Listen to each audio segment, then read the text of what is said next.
এবং ফয়সাল সে যে আওয়ামী লীগের এজেন্ট, সে যে আওয়ামী লীগের দালাল এবং আওয়ামী লীগের ভাড়া করা খুনি, তার প্রমাণ হচ্ছে সে আধিপত্যবাদ বিরোধী লড়াইয়ের অগ্রসৈনিক শহীদ ওসমান হাদিকে সে জঙ্গি বলেছে।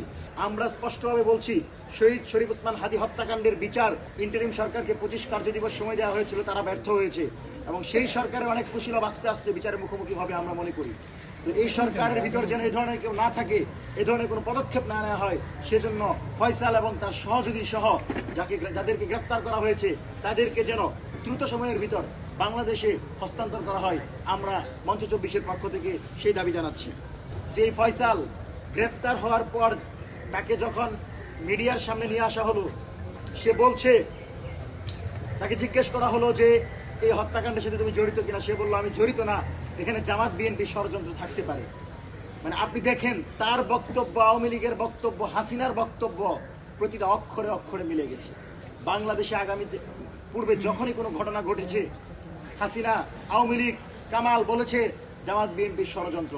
সুতরাং ফয়সালের সাথে আমরা মনে করি পূর্ববর্তী সরকারের ঊর্ধ্বতন শক্তি জড়িত এবং আওয়ামী লীগের কেন্দ্রীয় নেতাদের পৃষ্ঠপোষকতায় এই খুন হয়েছে।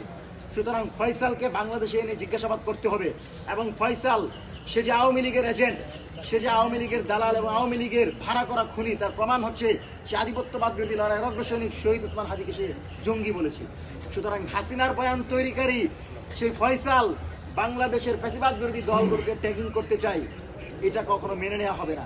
সেজন্য ফয়সালকে গ্রেফতার করে বিচার প্রক্রিয়া শুরু করতে হবে এবং আওয়ামী লীগের ঊর্ধ্বতন নেতৃবৃন্দ জড়িত বলে আমরা স্পষ্টভাবে মনে করছি এবং আমরা মনে করি আওয়ামী লীগের ঊর্ধ্বতন নেতৃবৃন্দ কারা কারা জড়িত সেই কুশীলবদেরকেও খুঁজে বের করতে হবে ফয়সালকে জিজ্ঞাসাবাদের মাধ্যমে।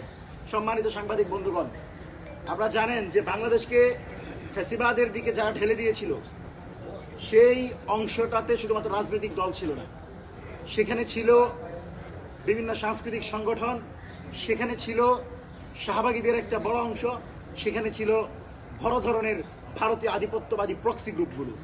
সেই প্রক্সি গ্রুপগুলোর সরাসরি পৃষ্ঠপোষকতায় আওয়ামী লীগ বাংলাদেশে ফ্যাসিবাদতন্ত্র কায়েম করেছিল এবং সামরিক বাহিনী থেকে শুরু করে প্রত্যেকটি বাহিনীকে দলীয়করণ করে ভারতের প্রেসক্রিপশনে বাংলাদেশের সামরিক বাহিনীকে কুণ্ঠাসা করে রাখা হয়েছিল। তাদেরকে সক্রিয়ভাবে বাংলাদেশের জনগণের জন্য কাজ করতে দেওয়া হয় নাই। সেই কুশীলব ১/১১ কুশীলব মাসুদকে গ্রেফতার করা হয়েছে, ডিজিএফআই এর সাবেক পরিচালককে গ্রেফতার করা হয়েছে। আমরা মনে করি তারেক রহমানের সরকার এই যাত্রা যে শুরু করেছে, গুম খুনের বিচার, মানবতা বিরোধী অপরাধের বিচার যদি শেষ করতে পারে, তবেই তিনি সফলভাবে বাংলাদেশের জনগণের কাছে শহীদ প্রেসিডেন্ট জিয়াউর রহমানের মতো গ্রহণযোগ্যতা পাবেন। আমরা সেই অপেক্ষায় আছি। এই সরকার ক্ষমতা নেওয়ার পর সরকারি দল, বিরোধী দল, সকল সংগঠন, সামাজিক সংগঠনগুলো তাদেরকে বৈধতা দিয়েছে, কাউকে আমরা আন্দোলনে যেতে দেখিনি। সুতরাং এই সরকার বাংলাদেশের অধিকাংশ জনগণের ম্যান্ডেট নিয়ে আসার পর এই সরকার বিচার প্রক্রিয়া করতে কোনো বাধা নাই। এই সরকার আওয়ামী লীগের বিচার করবে, মানবতা বিরোধী অপরাধের বিচার করবে, জুলাইয়ের হত্যাকাণ্ডের বিচার করবে, সেজন্য আওয়ামী লীগের ম্যান্ডেটের দরকার নাই।